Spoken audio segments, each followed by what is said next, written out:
Good morning, everyone, and once again, this is RK sir. Welcome to my YouTube channel RGL English classes.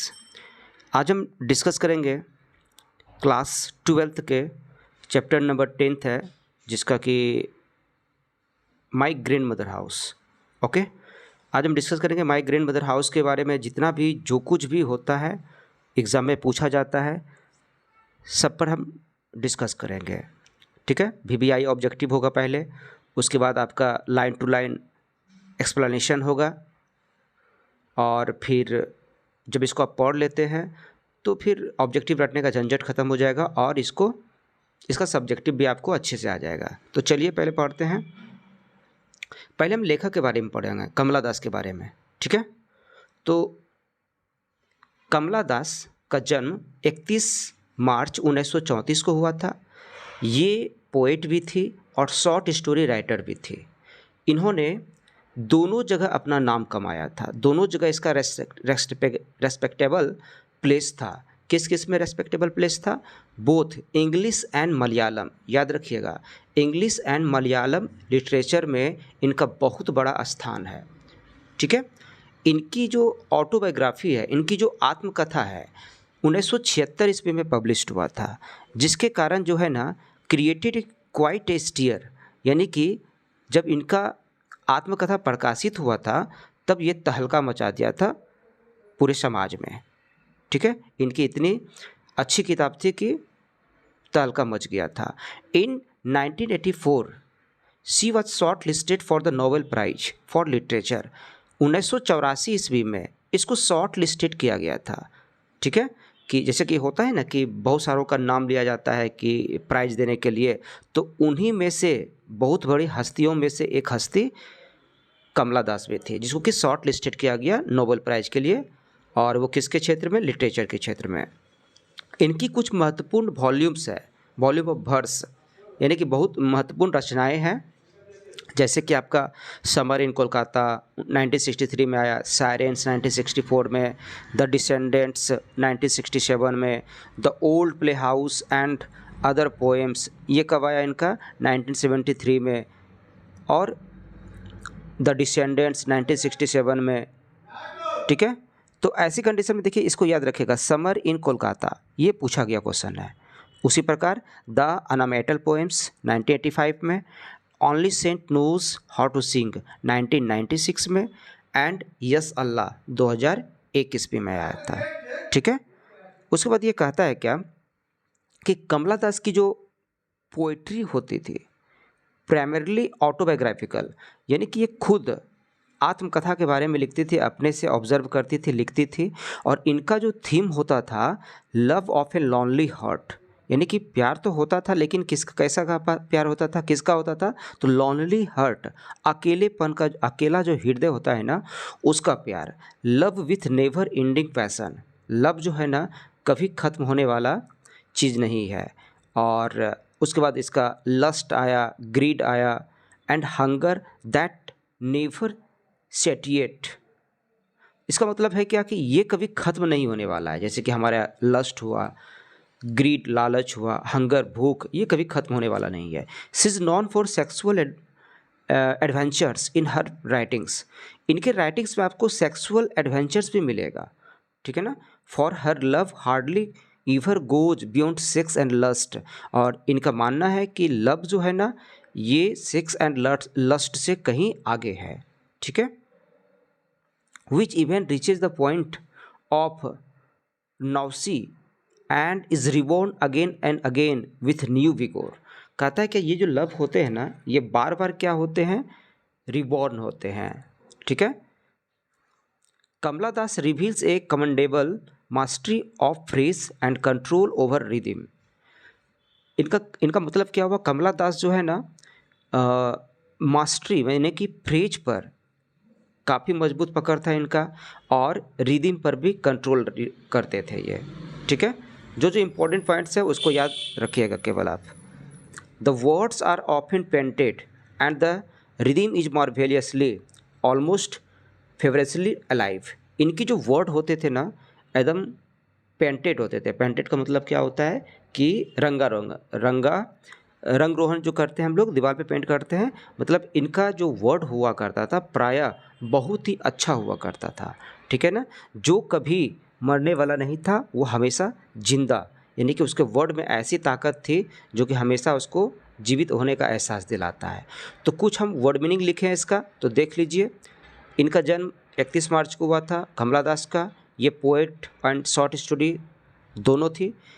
English में और मलयालम में, literature में, दोनों में respectable स्थान था। उनकी जो ऑटोबायोग्राफी है पहली बार पब्लिश्ड हुआ था 1976 में।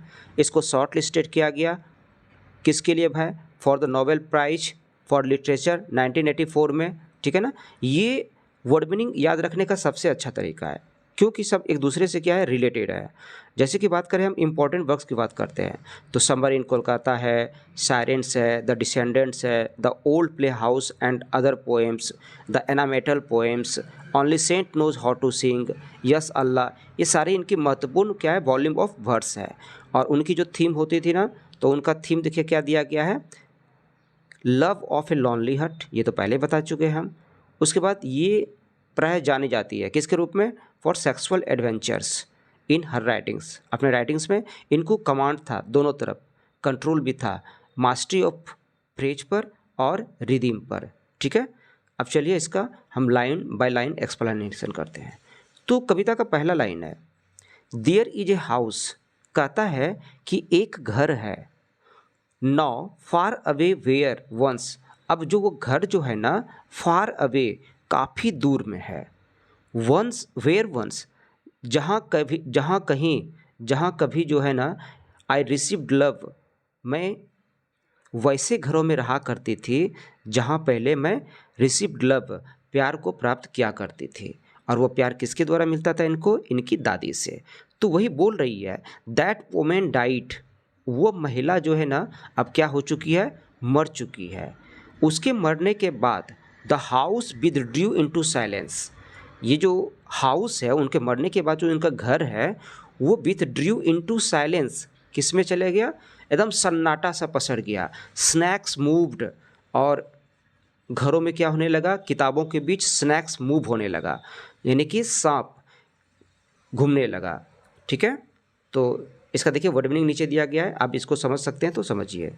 देखिए कैसे दिया हुआ है, कहता एक घर है जो कि काफ़ी बहुत दूर में है, ठीक है ना, जहाँ कभी मैं प्यार पाया करती थी, किससे भाई? अपने दादी से, उस महिला से, जो महिला अब वो क्या हो चुकी है?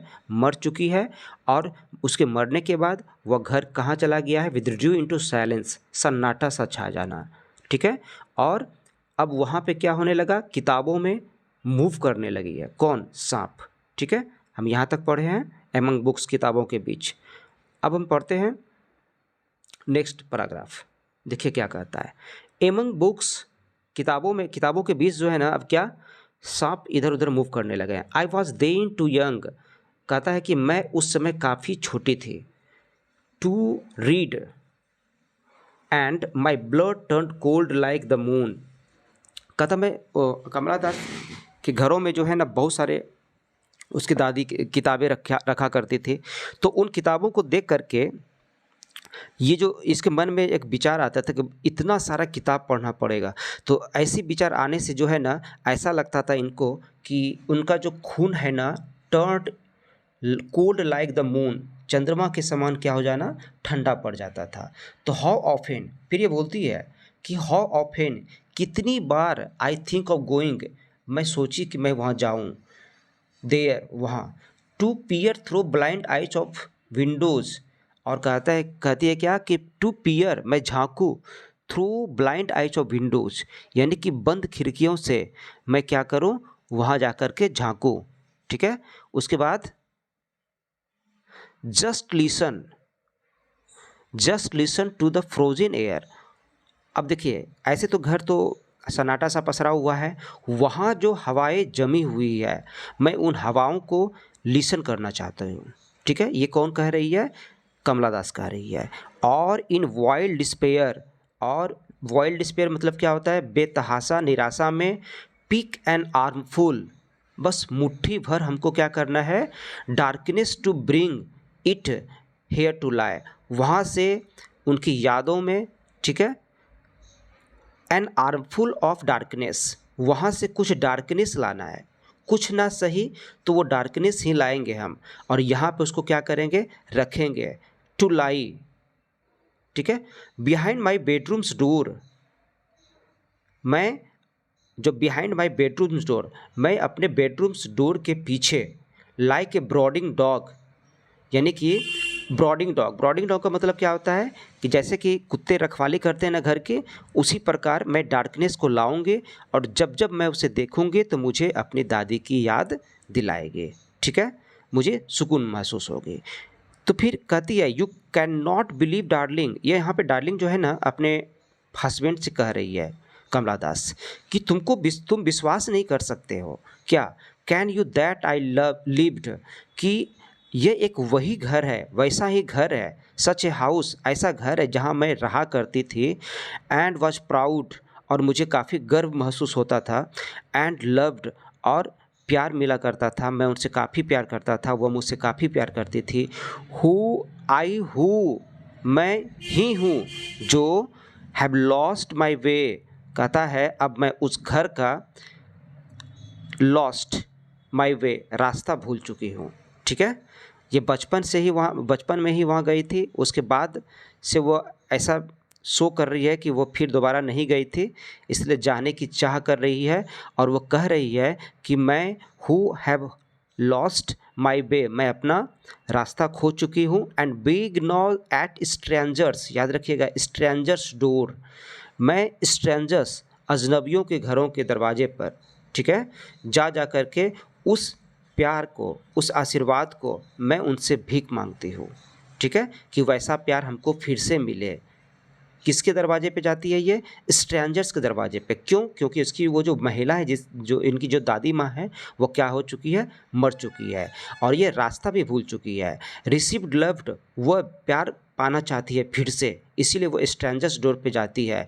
एटलीस्ट, कम से कम, इन स्मॉल चेंजेज, यानी कि एक छोटे से परिवर्तन के रूप में मैं कुछ प्रेम पा सकूँ, प्यार पा सकूँ, इसीलिए वह क्या करती है, स्ट्रेंजर्स के दरवाजे पर जाती है, ठीक है।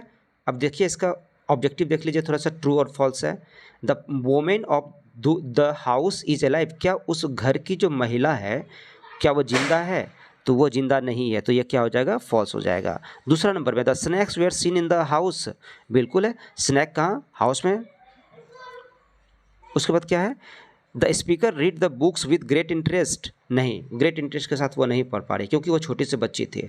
The speaker wish to peep through the window, बिल्कुल सही है, वो झांकना चाहती है, उसकी इच्छा है, ठीक है। ये कुछ वर्ड मीनिंग है, तो देख लीजिए आप, एक एक करके सारा वर्ड मीनिंग लिखा गया है, आप इसको लिखिए तब आपको समझ में आ जाएगा, ठीक है। अब चलते हैं कुछ ऑब्जेक्टिव की तरफ। ऑब्जेक्टिव की तरफ से जाते हैं तो सबसे पहला नंबर में है शबर इन कोलकाता, ये collection of poems by dash, किसके द्वारा लिखा गया है, कमला दास के द्वारा। माई ग्रैंड मदर हाउस एक प्रकार क्या क्या है, तो ये एक प्रकार का लिरिक है, और ऐसा माना जाता है कि ये एक प्रकार का ऑटोबायोग्राफी भी है, ठीक है। The poet in the grandmother house begs at strangers door, strangers door की बात कर रहे हैं हम। My grandmother house published, my grandmother house कब पब्लिश्ड हुआ था, तो ये 1965 में। Kamala Das is an dash poets, कमला दास कहाँ की लेखिका थी, तो इंडियन की। During her childhood the speaker of my grandmother house lived with her, किसके साथ रहा करती थी ये बचपन में, तो ग्रैंड मदर के साथ।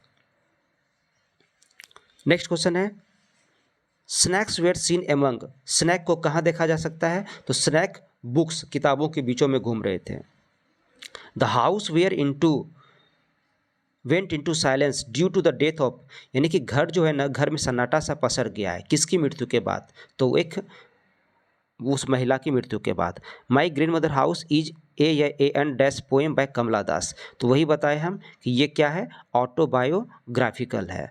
माई grandmother house published in dash, तो माई ग्रैंड मदर हाउस जो है ना, ये समर इन कोलकाता से लिया गया है, यहीं पब्लिश्ड हुआ था इनका, ठीक है। She noticed a dash behind the door of the bedroom, तो यहाँ पे किसकी बात कर रहा है, ये कुत्ते की, नोटिस करके बता रहा है उसको, ठीक है। अब देखिए एग्जाम में क्वेश्चन कैसे पूछता है, देखिए Kamala Das has earned a respectable place in both English and dash literature, तो क्या क्या बात किए थे हम, इंग्लिश और मलयालम की बात किए थे। समर इन कोलकाता किसके द्वारा, तो कमला दास के द्वारा। देखिए सारा क्वेश्चन जो है ना यहाँ भी आई है और ये पूछा भी गया है, इसीलिए इनको देखना बहुत ही जरूरी है। कमला दास हैज़ रिटन, ये तो बहुत हल्का है, कमला दास ने क्या लिखी है, तो माई ग्रैंड मदर हाउस लिखी है, ठीक है। उसके बाद देखते हैं हम इसका कुछ ऑब्जेक्टिव। देखिए कमला दास इज ए या ए एंड डैश पोएटेस, तो कहाँ का, इंडियन के। Kamala Das is talking about her dash, किसके बारे में बात कर रही है, तो ग्रैंड मदर के बारे में बात कर रही है, ठीक है। हु इज डिड नाउ, यहाँ पे देखिए ये बी गलत है, क्योंकि ये कमला दास किसके बारे में बात कर रही है, ग्रैंड मदर के बारे में बात कर रही है। हु इज डिड नाउ, जो अभी अभी मर गई है, जो अब क्या हो चुकी है, मर चुकी है, ठीक है। नेक्स्ट है आपका Kamala Das remembers the happy days spent in the sweet company of her dash, तो किसके साथ, ग्रैंड मदर के साथ। The house wait into silence, घर जो है ना क्या हो चुका है, साइलेंस में चला चुका है, सन्नाटा सा छा गया है।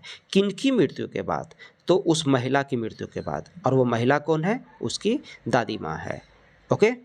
उसके बाद कहता है my grandmother house is and dash poem by Kamala Das, तो ये एक प्रकार का क्या है, ऑटोबायोग्राफिकल है, यानी कि आत्मकथा है। The poem in the grandmother house begs at, देखिए बेक्स एट, वो दरवाजे दरवाजे जाकर भीख मांगती है, किसके दरवाजे, तो स्ट्रेंजर्स के दरवाजे पर। अब देखिए there is a house, house की बात कर रहा है, फार अवे बहुत दूर है, जहाँ पे रिसीव्ड क्या करती थी, लव, तो ये कहता है क्या, इस फ्रॉम कहाँ से लिया गया है, तो माई ग्रैंड मदर हाउस से लिया गया है। Behind my bedrooms door like a brooding is written by, ये लाइन कहाँ से लिया गया है, तो माई ग्रैंड मदर हाउस से लिया गया है, लेकिन पूछा क्या गया कि रिटन बाय किसके द्वारा लिखा गया है, तो कमला दास के द्वारा लिखा गया है, ओके। नेक्स्ट क्वेश्चन है आपका snakes were seen among in my grandmother house, तो कहाँ, बुक्स के बीचों में स्नैक्स को देखा जा सकता है। Kamala Das has a respectable place in both English and dash literature, फिर वही क्वेश्चन रिपीट किया, मलयालम, इंग्लिश और मलयालम की बात करता है। देखिए फिर ये क्वेश्चन कितना इंपॉर्टेंट है, 21-22 पूछा गया है। Snakes were seen among dash, तो किसके बीच में, तो बुक्स के बीच में।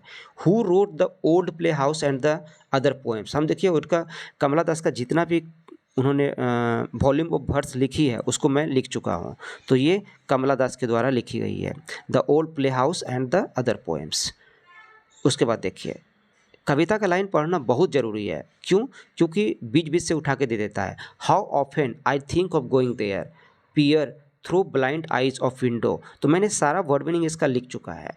थिंक का मतलब सोचना, गोइंग देयर वहाँ जाने का, पियर मतलब झांकना, ब्लाइंड आइज ऑफ विंडो बंद खिड़कियों से, तो ये सारा चीज़ किस में जिक्र किया गया है, तो माई ग्रैंड मदर हाउस में जिक्र किया गया है। The grandmother house fail dash after her death, तो क्या हो चुका है, उनकी दादी के मरने के बाद जो है ना वो घर किस में चला गया है, तो इनटू साइलेंट में चला गया है, एकदम सन्नाटा सा पसर गया है। और ये क्वेश्चन देखिए 2024 में पूछा गया है, ठीक है। फिर क्वेश्चन देखिए the narrator in my grandmother house received, क्या प्राप्त करती थी अपने दादी माँ से, तो इसका आंसर क्या हो जाएगा, लव हो जाएगा, ठीक है। आई होप कि आपको समझ में आ गया होगा, बस इतना काफ़ी है, इससे ज़्यादा आपको पढ़ना नहीं है, ठीक है। अगर अच्छा लगे तो आप सपोर्ट कीजिए, ठीक है। Thanks for watching this video, thank you.